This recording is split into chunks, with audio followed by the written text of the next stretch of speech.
You know, it's a bit of a change of pace today. We've been doing science and photography and deep things in chemistry. And today we're going to have theater, the lively arts. Laura Ekstrand, who's our speaker, is head of Vivid. Vivid used to be Dreamcatcher. It's on Morris Avenue in the Oaks building. And she says, and maybe she'll explain this a little bit better, she says that it's a summit-based group of professional actors, and they build community with the audience by sharing life-affirming stories. And I'm looking forward to hearing more about that. Laura comes to us with a marvelous background, BA at Yale, MFA from Sarah Lawrence. She is a member of AEA, SAG-AFTRA, and the Dramatists Guild. She has been an actor, a director, a playwright, and she now runs, of course, Vivid. And without further ado.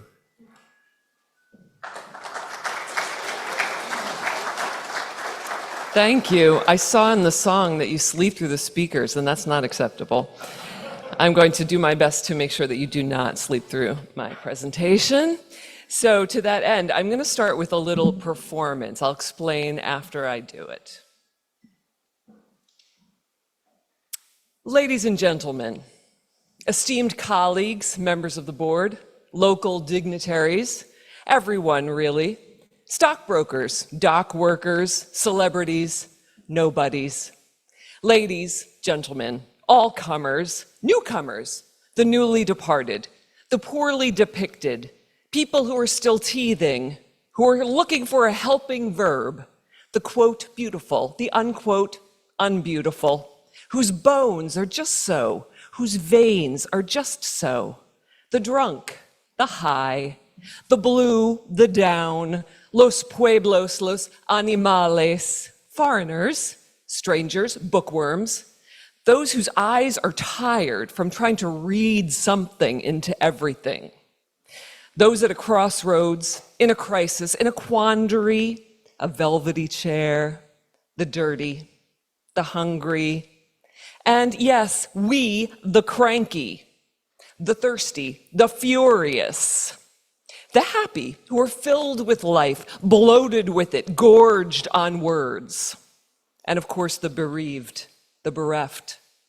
And let's not forget the local merchants, the smiling faces, the placeholders, us, we, all the people slowly graying, slowly leaving, who make all this all possible. This activity, this festivity, this hope, this dream dreamt with open eyes, with closed eyes, friends of the deceased, the diseased, friends of the disowned, and of course, also healthy, friendly people with great skin and congenital heart defects. Sports fans, sufferers of autism, down and outers, non-believers, animal lovers everywhere, real people with doubts, without certainty, with nothing else worth mentioning. The majority of us, silent, stifled, delinquent, in the background, barely hanging on, running out of time, hope, air,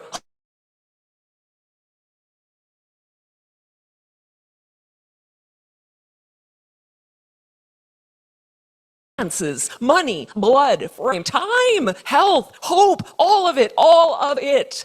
Those sans everything, those avec nothing, who can't stand it any longer, who never really could. Gentle people, infinitely injured people, lost souls, ghouls, ghosts, descendants, shades, shadows, future ancestors, ladies, gentlemen. I know I'm forgetting somebody.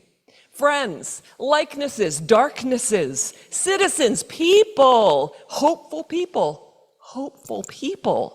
everybody, every last lone dying and inconsolably lonely person, fellow human beings, breathing people, breathers, welcome. The fire exit's there. I think you can also get out that way.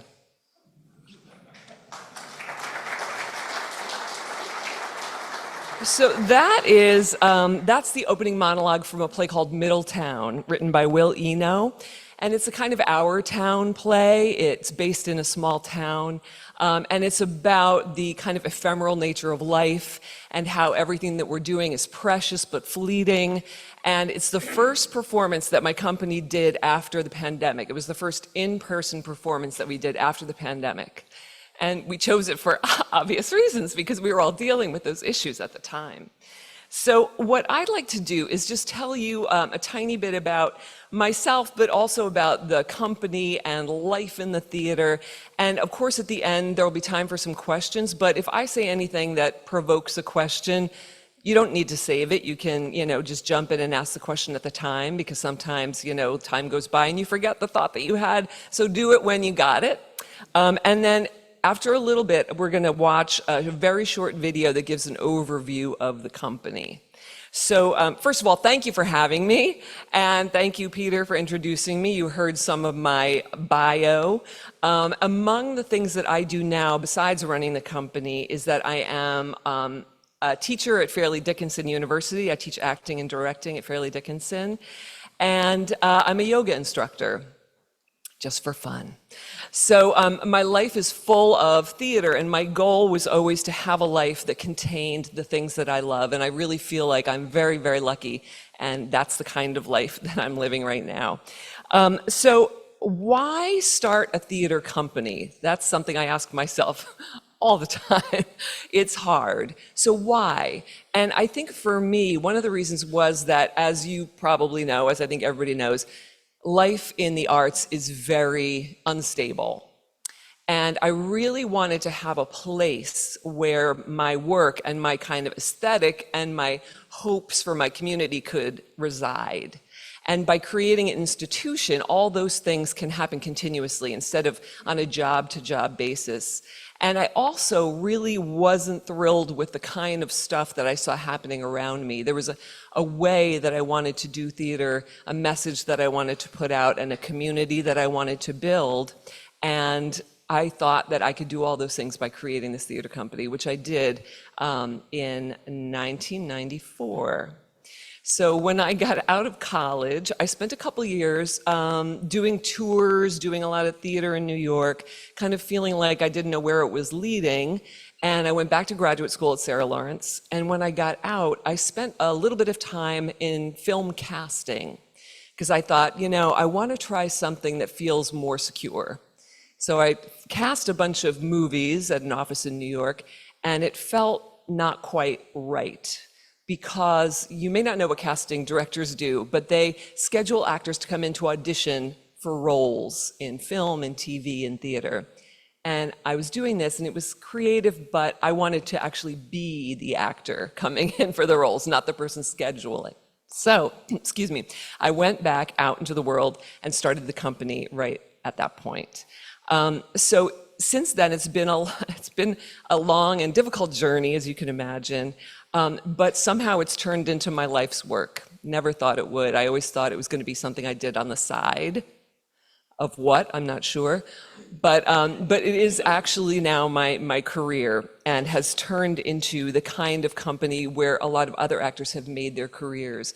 There's someone here, Steve, who knows Noreen Farley. Where's Steve? We were talking. Raise your hand. There you are.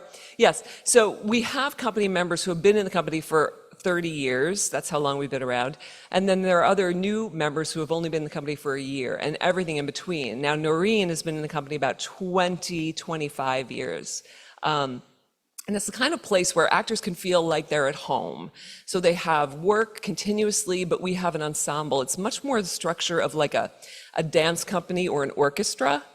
So imagine if you were running an orchestra, and every time you learned a new piece, you hired all new musicians. So you can imagine that would not be the most cohesive group. You'd spend a lot of time getting to know each other, feeling out each other's ability levels, every single time you learned a new piece. And that's actually the model of a lot of theater. So it's a bunch of strangers every single time. And that to me did not make any sense, because I feel that creative people do their best work when they're really, really comfortable, when they can trust the people around them, and they're ready to jump in. So we have the first day of rehearsal, everybody's ready to go, we know each other, and we have jokes in the company about how we have all played each other's relatives. I've been married to everybody in the company. I've been people's mother. I've been people's daughter. So we've all been intertwined for so long that we have a lot of trust and a lot of ability to create from the first moment. So that's the structure of our company. So what I would like to do is invite you to watch this. It's about 3.5 minutes. This video gives you a little overview of the company. And you all on Zoom will also be able to watch with us. Greetings. We'd like to take a few moments to tell you about the work we do at Vivid Stage. We are dedicated to connecting with our community through storytelling, creatively exploring a variety of media. No matter the circumstances, we put our heart and soul into all the work we do, so we'd like to make sure that you know who is at the heart of Vivid Stage. Our identity and our mission rests with our resident acting ensemble. We build community with our audience by sharing contemporary, life-affirming stories that challenge, energize, and entertain. These are the special people who carry out that mission by bringing their talent and integrity to every performance. The staff, though small, is packed with intelligence, creativity, and dedication. These are the people who get the work done to make sure we are connecting with our audience and getting our message out into the world. And our board is the foundation on which the company rests. They provide advice and guidance, support, and a connection to the resources the organization needs to stay healthy and sound. Our primary programming happens on the main stage, where we tell intimate stories that use the power of live performance to connect people through our shared humanity.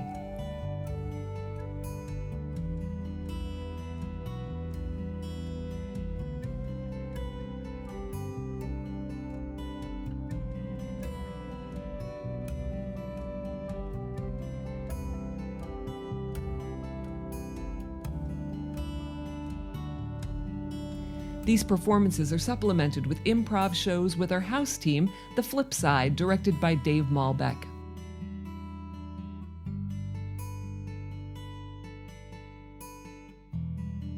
We keep music in the mix with a cabaret at least once a year.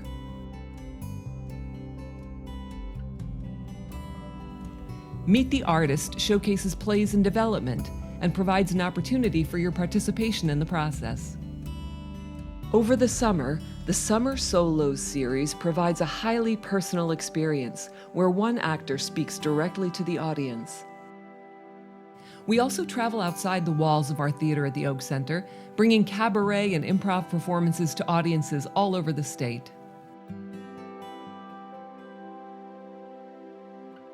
Special events like Diner Theater, Collide, and the New Jersey Theater Alliance's Stages Festival allow us to experiment with new forms and new audiences. Educational programs like improv for teens and adults, bilingual improv, and Vivid Dreamers bring the joy of theater to students from tweens to seniors and everyone in between. Vivid brings theater to the corporate world with workshops in improv for business and public speaking. And our podcast, Local with Laura Ekstrand, was named one of the 10 best local podcasts of 2019 by Podcast Business Journal. So you can see that Vivid Stage is more than just the plays we do, and you can see why we approach all of our work with the same creativity and perseverance that have carried us through nearly 3 decades. We thank you for your interest in Vivid Stage and look forward to spending many a joyful evening, live and in person, together soon.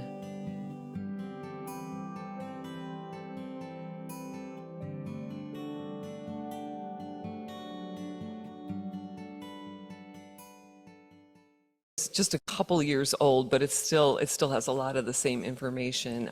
So you can see there's a lot of different things we do besides just putting on shows. And you might have seen some familiar faces. Most of you probably know Diane Gallo, who's our board president. You know Vito, certainly, who's here. There he is. Vito's here. And also there's some photos that were taken at Mondo. And Terry Dwyer is here also. He's in the back. There you are. When Mondo was an art space and where it's mourned and missed greatly, we performed at Mondo all the time. And so we try to not just stay at our theater and hope people figure out that we're there, but we try to also go out into the community and do performances all over. So I'll tell you that when we started, we were renting in the summers because there were lots of theaters in New Jersey that only had, the school year season. So we rented in the summers, and gradually we started getting more space. We went from Montclair to Bloomfield to South Orange, and now Summit over our 30 years. So we've been in a lot of different communities. And so now we have a full 12-month activity season. And right now we're in rehearsal for Kodachrome, which is kind of a dramedy about a town, and it's about love and how all the residents of the town fall in love, fall out of love over many years. And then in May, we have a Meet the Artist new play reading series where we read new plays and then the audience discusses them with us. So the new plays are in the middle of being developed. The playwright will take the critique, will take the feedback, and then make revisions. And we may consider those for a future season of production. I want to go back to something that Peter mentioned about our mission, which is to tell life-affirming stories. We really believe that the world is hard enough, that we don't need to put stories out in the world that are equally difficult. So we understand that life is a mixture of the good and the bad. So we're not shy about depicting that, but we really want the audience to leave with the feeling that there is hope, and that the hope comes from our connection as human beings, our similarities as human beings that are greater than any of our differences. So that really is at the heart of the kind of work that we choose to do. I wanted to tell you just a little bit about progression. So when we started, I was very young. We were eating pizza in my friend's living room. We're like, let's start a theater. So we came up with a name, and we were just going to do a couple shows and maybe take them to New York. And gradually, it became something more serious, where we were more intentional about the work we were doing. But in 2008, with the recession, that was a real turning point, I think, for a lot of institutions. A lot of theaters closed entirely, especially in the state of New Jersey. And we made it through, but it made us really consider, why were we special? Why was what we did different from what other people were doing? So where we are in Summit, we're between Paper Mill Playhouse and the Shakespeare Theater of New Jersey. We're geographically between them. And we asked ourselves, how are we different from them? And why are we necessary, if we're necessary? And we decided that what we do is, first of all, we're much more intimate than either one of those spaces. We're smaller. We tell intimate stories about people's private lives. And second of all, we do contemporary works. So we do works that are being written now about the lives we're living now. And neither one of those places is focused on that. We have world premiere musicals and we have classics. So what we're doing in this geographic area is something really specific. So we decided to really kind of drill down on that, focus on that, and also pull the strength of our ensemble members, our actors. Because one of the reasons that people come back to see us is that they actually know the actors. Our actors have little fan clubs, so they start to follow actors. They'll say, oh, well, if Noreen's in that play, I'm going to come see that play. I love Noreen. Or Harry's in that play. I'm going to come see Harry. I love Harry. So they start to become attached, like we are to each other. The audience becomes attached to us and we to them. So it's a real family atmosphere. And I think that that's something that's really special to a smaller theater, something that you might not get. You can float in and out of a Broadway theater. Nobody knows you've been there. It really doesn't, you're not like a ripple in the pond. But when you come to our place, you're special to us, and we hope to become special to you. So that's something that's unique about what we do, I think, in addition to the kind of subject matter that we deal with. So after that 2008 time, we decided to focus on original works. And then during the pandemic, we had another one of those kind of come to Jesus moments that a lot of people had, which is why? Why exist? Do we need to exist? Do people miss us when we're not around? You know, all those questions. So what we did during the pandemic was there were only 3 months that we didn't produce. Between March and May, we were shut down, and by May we were producing online. So we really came back with virtual stuff. We did video. We did an award-winning web series, a comedy web series that's available online if you'd still like to watch it. And we continued with our podcast, so we did audio. And it really opened up the way that we thought about our work and how we can get it to people. And actually the intimacy of Zoom, which, you know, has its limits. Hello, everybody on Zoom. So Zoom has its limits, but it also provides this extremely intimate experience where you're watching an actor's face up close, just like a movie. So we thought a lot about that. And coming back from the pandemic, we have continued to think about that. And we are actually producing our first feature film this summer. So we've thought about the ways that our work can translate to different media and how we can continue that intimate connection with the audience, not just on stage, but elsewhere. So we're continuing to work on that. I think that one thing that we also realized during the pandemic is that we're important to the artists themselves. So there are a couple relationships that arts organizations have. One is with the community and the audience, but the other is to the artistic community itself. And we realize that there is a need for companies like ours that nurture the artist over time. Artists need to create art. That's what we do. We do it even if nobody's watching. So what we realize is one of the things that we do to provide value is we provide value to the artists who need to work. If you're an actor, you need to act. If you're a writer, you need to write. And where do you do that? So we've really focused on that in these kind of post-pandemic years. And we realize that that is a constituency as well. So we think a lot about that. We're kind of a boutique organization, which I realize. It's a good and a bad thing. It's a good thing because people do have a really specific, intimate experience with us. And it's hard because we're not playing to millions. So that means the millions of dollars are also not there. We're talking about small pools of money as well as small pools of people. So that's a constant challenge. It just is. I want to tell you about next year a little bit, and I'm going to lay some ideas on you, and I want to hear back from you on the ideas. So next year is our 30th anniversary season, and we've talked a lot about how to make that special and interesting for us and for the audience. I talked to the artistic director of the Growing Stage Theater, which is a theater for young audiences up in Netcong, and he said they had their 25th anniversary, and he realized nobody cared. He was like, it's our 20th, you know. They were excited about it. The audience just doesn't register with people that that's an important thing. So I've thought about, if it's important to us that we're 30, how does that matter to anybody? So we're talking about how to make the season feel participatory and interactive. So one thought that I have had, and if anyone has thoughts on this, please tell me, is that we do a number of readings throughout the year of plays that we're considering, and we have an open slot at the end of the season, and the audience gets to select the last play.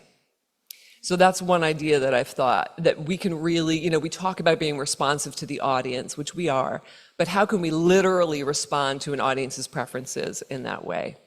So that's one idea that we've had, is to do a lot of small events that are much more accessible, and then also include the audience in the selection process. So that's a thought. So tell me what you think about that. And we've also thought about taking these readings out of the walls of our theater into the community more. So the readings might not take place in the theater. They might take place at the library, at a church. It might take place even in a private home, so that people really are feeling up close to the work and feeling like it has something to do with them in their lives. So that's another thought that we're rolling around. So I talked about the fact that we're doing our first feature film this summer. The other new thing next year is that we have been invited to go to Arizona for a development NEA grant. So they're inviting us there to create a work. And it's this big, I don't know if anyone knows Wickenburg, Arizona. Anybody? No. The only thing in Wickenburg is a huge rehabilitation center for celebrities. So if you are an alcoholic or a sex addict, you might know about Wickenburg, Arizona. Harvey Weinstein, for example, went to Wickenburg, Arizona.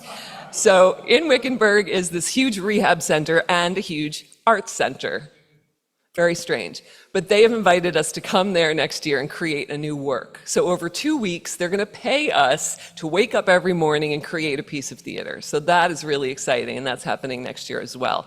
So next year's a very odd, like very unusual year for us. Movie, Arizona, 30th anniversary, election year, crazy year. So it's going to be different, and I'm just trying to figure out how that's going to be different. So I will take your notes on that. The last thing I wanted to talk about is I also do film and TV work as an actor. I have performed for the camera as well. And there's such a difference in that kind of work than performing live in front of people. And as people who we all consume all kinds of entertainment, I don't think that when you're not making it, that you think a lot about how it's different. And I'll suggest a couple things so that next time you're watching a movie, you're thinking about these things. Some of them you may know. One is that you might perform the entire movie out of sequence when you're filming, so that you may be shooting the last scene in the movie first. What I've heard is that a lot of directors will shoot the love scene on the first day. And they do that because the actors have not learned to hate each other yet. So if you give them some time, you've heard stories about An Officer and a Gentleman, I'm sure, the Richard Gere, Deborah Winger feud. So you get their love scenes out of the way, right up front, and then they can hate each other later, and you don't have to worry about it. So it's very, it could be you walk into the set and you say, "Hi, I'm Laura, take your clothes off," and shoot an intimate scene. So that is something you may be seeing on screen that you're not really aware of. And I think that another thing is that you get no feedback. So the first film I ever did is called The Cowboy Way, and it was a comedy scene with Woody Harrelson, and it was silent. So we were across a big room. We were at the Waldorf Astoria shooting the scene, and I'm playing the cello, or at least looking like I'm playing the cello. And he's across the room and he's making eyes at me and I'm making eyes at him and stuff. And so there's no words and there's also no laughter. So I'm a theater person. I'm used to doing, if I'm funny, I'm used to hearing a little laughter. So I know I'm doing it right. And in this, there's silence. Silence. So no matter what you do, if you're hilarious, if you're not hilarious, there's no laughter. And afterwards, people on the crew will be like, "That was funny." You're like, so when you're watching a comedy, realize they're doing it in silence with no feedback. And I think that's something we don't always think about. The other weird thing about film and TV shooting is that a lot of times the eye line has been adjusted. So if I'm talking to you, say I'm talking to Peter, I'm talking to him like this, he's going to be where the camera is. So I'm actually talking to a piece of tape on the side of the camera, and Peter's like off in the corner saying his lines to me over there. And I'm talking like I'm really talking to you. And he's over there sitting on a box in the corner, and I'm talking to a piece of tape. So that kind of weird, reality shifting thing. A really big thing now is green screens, where someone's going, "Ah," and they're running, and they're just doing it in a studio with the screen behind them, and the dinosaur gets put in later, or the explosion gets put in later. So they're just running and screaming, and there's nothing going on. And there's this hilarious clip that I love, which I think embodies the whole thing. It's Alfred Molina, if you know that actor, and like Judi Dench or something. And they're in this action film, and they're hanging from harnesses. They're hanging in the air. And they're just waiting for the shot to come, so they're hanging there in their harnesses, and there's a big green screen behind them, and Alfred Molina says, "I went to Juilliard." And like that's the kind of acting that you're doing. You're like pretending to be running and screaming. You're hanging in a harness next to Judi Dench, who's hanging in a harness. And that's like a day of work on the set of a film. So in theater, what you're seeing is actually happening, actually in real time, actually with the human bodies in front of you. So it's a very, very different experience, both for the audience and for the actors. It's something that I prefer. I think that film and TV is really fun and weird, but for telling a story and for talking to human people, I really enjoy the theater. So unfortunately or fortunately, my career has been in the theater because that's the kind of involvement that really is satisfying to me and that I truly love. So just something to think about when you're out there watching your movies and your TV and your theater, that the difference is real time, real people, real space, as opposed to this kind of created space, created people, and even something like a conversation could be artificially kind of structured. So I'm going to stop talking, I think, and I would love to just open up for questions from anybody. I had a head start on everybody sitting closer. I'm so delighted you came, and I'm so delighted that the theater is doing so well after all these years. And I have to say, I had contact with your company way back in your Nomad days, because I know Harriet Trangucci and Frank Rusek and Dave Malbec from the Kaleidoscope Theater at the Summit Playhouse. I was the accompanist. And Dave was one of the kids in one of our shows. Yeah. And Harriet, his mother was involved, and Harriet was one of the moms too. And you did a performance early on that was an homage to Matthew Shepard. Yeah. And you did it at Christchurch. I think at that point, Harriet was trying to figure out whether you could be based at Christchurch, but we didn't have the facilities. So that must have been your very early days. And all these years later, you're doing so well, and I'm so delighted you have wonderful facilities now. So I have two questions. You can answer either or neither, but one is, I see from your website that you're a 501c3. So how does being a nonprofit 501c3 shape what you are and what you do? Mm-hmm. And the other thing is, I saw on your website that you have some dramas that are sort of in your repertoire, and you can do them and you can be hired out. And there's a page for seniors. And three of these short dramas that you have are based on stories by Jan Slepian. Dave Slepian was a friend of mine at Bell Labs, a mathematician, and I knew Jan and Dave really well. So I'm so delighted with all these connections. So those are the two questions. Okay, well, I'll answer the nonprofit thing first. I'll say that, has anyone here worked in a nonprofit? I bet a lot of you have been on boards of nonprofits. Yeah. So the reality is that the income of a nonprofit, the earned income of a nonprofit does not equal the expenses of a nonprofit. So it just means that the rest of the budget is made up of grants, donations, other kinds of gifts that you apply for or solicit. So it means your budget is divided into, slices of the pie so that your ticket sale income does not cover the expense of putting on the show. It's covered by all these other things. Commercial theater, like what you see on Broadway, there's a reason that the tickets cost $1,000. It's because the tickets are paying for the show. And that's how expensive the show really is. So if you're paying at our place $40 for a ticket, if we charged you what the real expense would be, now our expenses are much lower, but it would be about $150 per ticket if you were paying for the expense of the show. So the reason we can charge $40 is that we have grants from things like the state of New Jersey, private foundations like the Summit Foundation, family foundations, and individuals who donate to us. So it's government, it's private, and it's individuals that make up the rest of that pie. So that's how, and people say, like, how can you pay people if you're a nonprofit? There's some misunderstanding out there about that.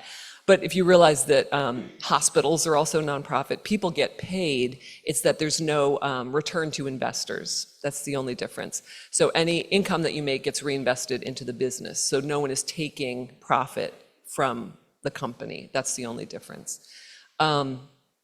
And the other question about seniors, yes, we do a lot of senior outreach. In fact, we're about to start a library tour of a cabaret called Band in Boston. So it's all shows that have been canceled or protested. So we're going to be singing songs from that, and we're going to a number of libraries. But the shows that you're talking about, the Jan Slepian shows, I met Jan, gosh, I don't know how many years ago now. 15, 20, gosh, I don't know. Jan is a writer. She wrote children's books and young adult books. And she, in her retirement, started writing a column about being a senior. And all of these essays she published in a couple of books. So when I met her, I asked her if I could turn these essays into a play.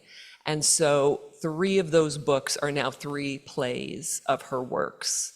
And we also do those kind of show for hire. We go to different facilities and perform these works, and they're all about aging. And they're very funny and really fun to do, and the cast is a bunch of senior actors. So there are many different things, musical things, dramatic things that we take out into the community and perform for seniors. Hey, we're available, yep. Online, Mike Katz. Hey, Laura, Hey, Mike, how are you? I'm good. Great presentation. Enjoyed it very much and learned a lot about the Vivid Stage. I too have been involved in the nonprofit world, mostly with New Jersey Jazz Society. And we too have the situation where our expenses considerably exceed our dues and what we charge for performances.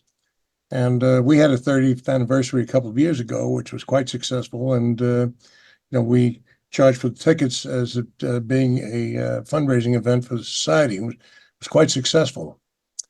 Do you do a general solicitation from the population at large for the stage? Or?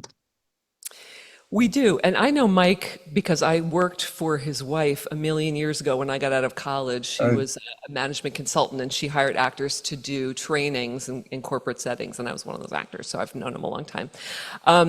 So the answer to that, Mike, is yes. We do an annual solicitation for donations. And then we usually have one event a year, a fundraising event. This year, we're doing 2 more casual events because next year we're going to do a larger event for our anniversary. But yeah, we do just a solicitation once or twice a year, and then in person we do a gala event. Great. Well, best wishes for continued success. Thank you so much.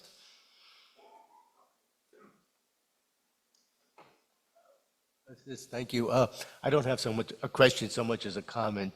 I've been in New Jersey for 30 years, and I never heard of your organization.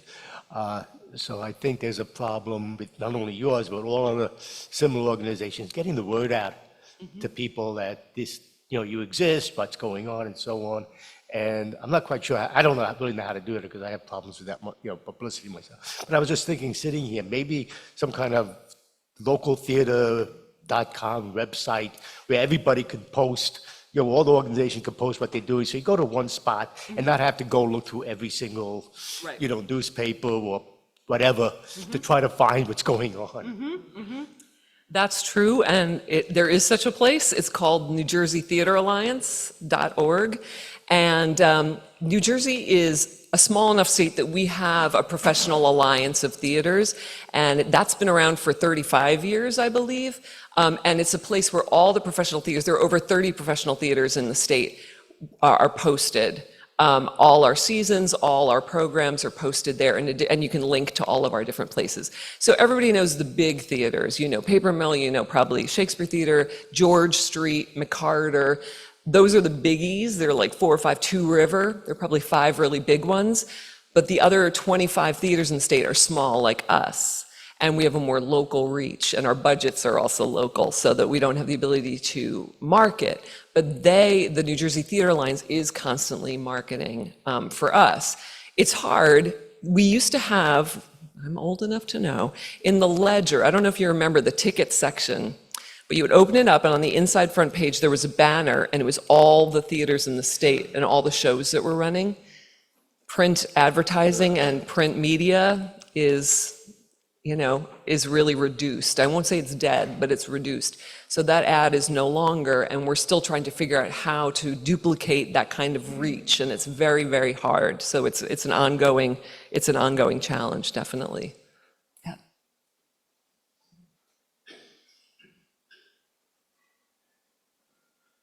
And I'm one of those people who just learned about you, so I'm so glad that you came. I'm wondering where you get your actors from.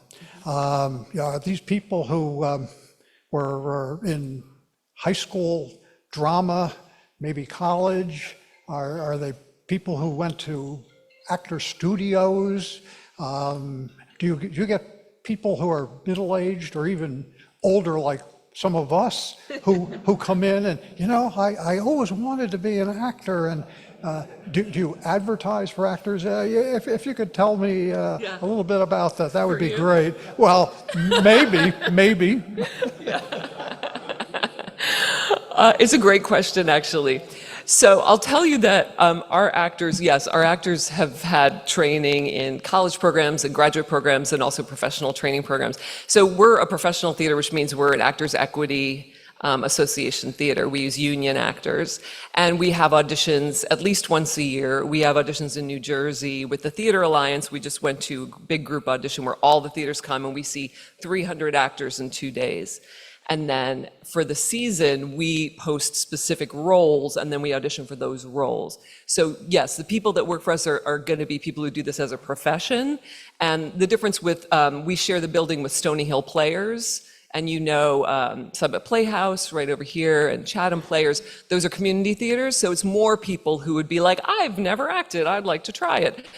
So that's where you would go to do your first play. You're not going to do your first play with us, probably, because we're a professional organization, but there are plenty of great community theaters in this area. We have a really great assortment of community theaters. So if anybody is thinking, I'd like to try this, they're definitely out there, and you can find them. There are a lot of Facebook pages, if you're a Facebook person, that post auditions for all those groups, including us.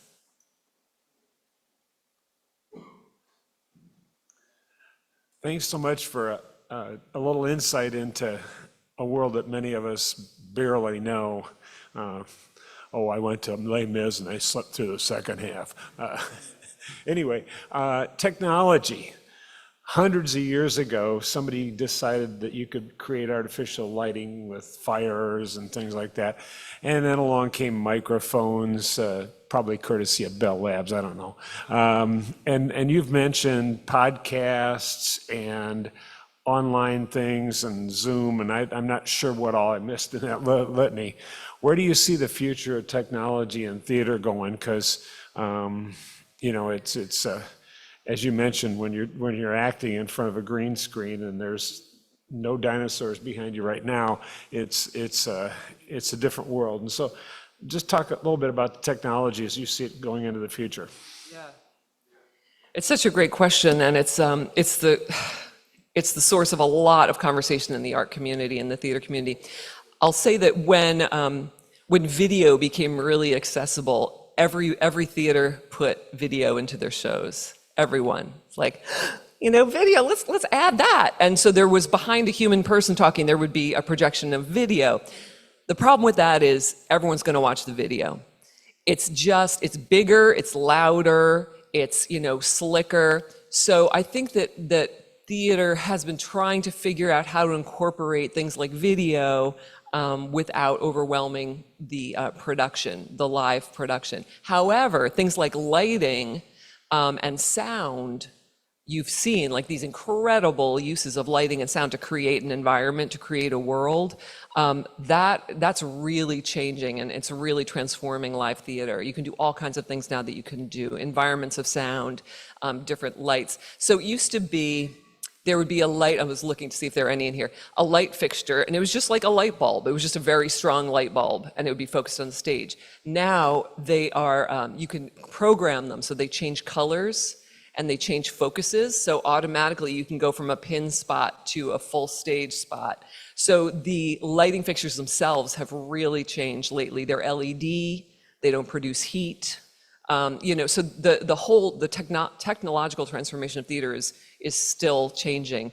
I think that during the pandemic, people really thought that streaming live theater was going to be it. They're like, oh man, when we go back, we're going to all stream our shows. We're going to put a camera on the stage and everyone's going to stay home and watch theater. It hasn't happened. Some of you may know there's some, like the National Theatre in England has a lot of shows that they recorded and that you can purchase and watch. And they're amazing. And if you're not going to be able to make it to the National Theatre in England, it's amazing. But live theater is live theater. So people are coming to realize that they're two separate experiences. And one is not the same thing. They're equally interesting, but they're not the same thing. So I think there's still a little bit of, kind of development around that idea about how live performance and recorded performance kind of share the universe together. There's something else I wanted to say now, and let's see, what was it? I can't remember. Oh, I know what I was going to say. The really big thing in theater now is AI. Everyone's terrified about AI because it's starting to write plays, it's starting to write scripts. And in film and TV, AI-generated bodies are starting to replace live actors. So now the question is, how do we regulate AI so that it doesn't put a whole industry out of business? Now, right now, AI is not good enough to do that, but it will be.